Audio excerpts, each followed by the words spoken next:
have $5 available, today. They can give me $5 on credit today, and that should improve my credit over time. So I'm just curious about that business. Is that something that's available to everyone? Because my idea would be if we were to all pool our money to scale that, then we could all provide credit to people that don't have it. Does that make sense? I definitely see where you're going with that, and that is actually a very interesting type of thing that they got going on with the credit for debit. My little sister actually, she's about to go to college, but she's not old enough to have a credit card yet, and she's trying to build her credit. She went out and got one of those. So I felt like that was a good move for younger people, the younger generation that can't, kind of cross that threshold to enter into legal contracts, but they wanted to start building their credit. I think it's more for that, or basically for people who can't qualify for, credit cards at all, not even a secure card, but they can, they got some type of liquidity coming in. But yeah, that's definitely an interesting subject.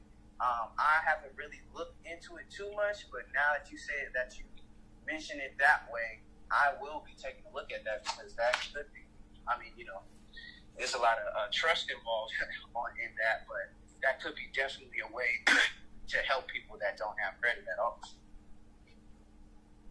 Yeah, I think there's a business opportunity there, and I'm just not the, credit finance or banking expert to really do that. But I'm thinking about it like, instead of it just being an individual's, credit/debit situation, if we were to say, like, everyone here on this call, take $1,000 and put it into an account that creates credit for other people the same way that the debit credit card would work, I think there's an opportunity there. I just don't really see anyone doing that. And this wouldn't be a Tradeline thing. It would be more of like a credit pool that other people could pull from. I don't know if that makes sense. I just don't have the language to articulate it, but in my head it makes sense. I don't know. Yeah, no, definitely. For the consultation, we can do like a free 25-minute consultation real quick. You talk about your credit situation. You hit my DM, hit my Calendly link. Really, it's calendly.com/IEExpertconsult, and then we can talk about your 800 credit situation. Try to get you up over the top. It's probably just a little of some small seasoning you need for that, the whole little mix. But yeah, we can definitely talk about that as well, to see if we can put something together, because I know there's a couple of different nonprofit organizations that we can, once we build the idea out, we can probably go to and pitch it to. So yeah, that'll be something good. Sounds good. Yeah, I'm going to schedule time. I have your Calendly. Excellent. Thank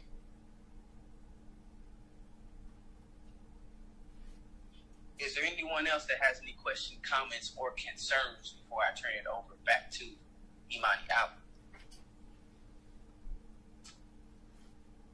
I do, and maybe it's loosely related, but is it better to have a business bank account connected to your EIN to build business credit? It's definitely, I would say yes. The plain and simple answer, yes, because, banks look at that to see, if you don't have a bank account, then, why would we give you money if you don't even have a bank account?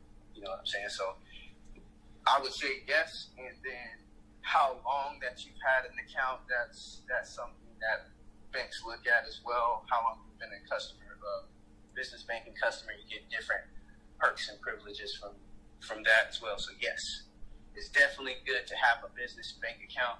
I like to teach people to separate your personal and your business. Always keep that separate, because you never want to attach yourself to your business. That's a whole nother conversation. But as far as like ownership, you want to control it, but not be liable for it, if that makes sense. You want to use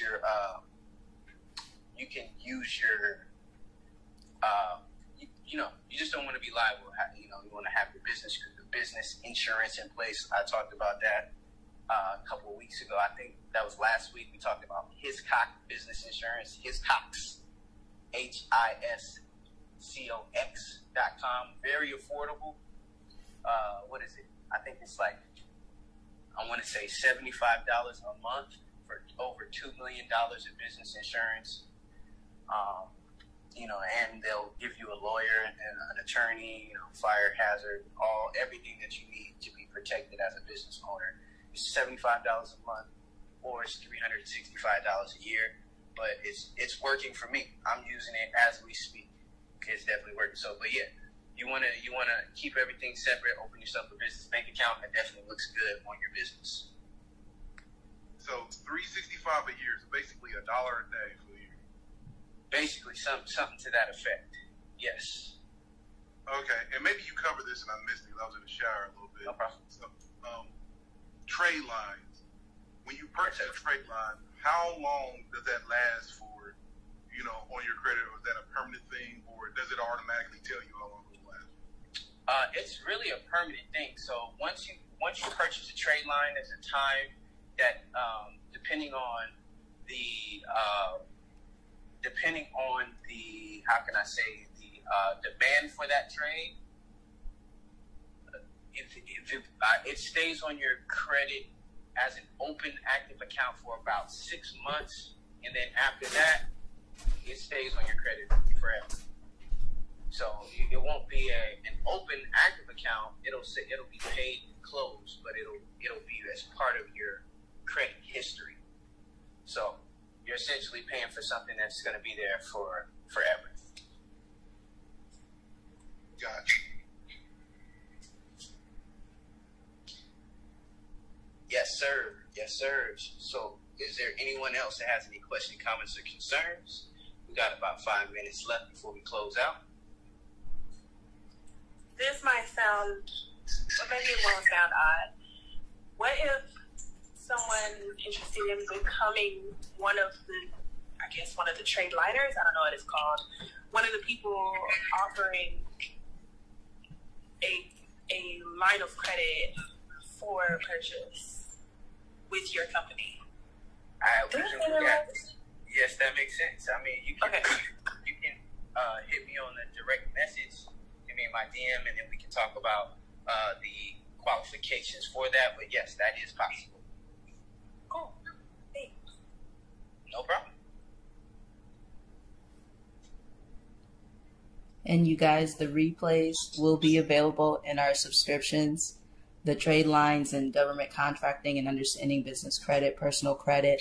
Alaric will be having them up in his subscriptions, and then the marketing on my side.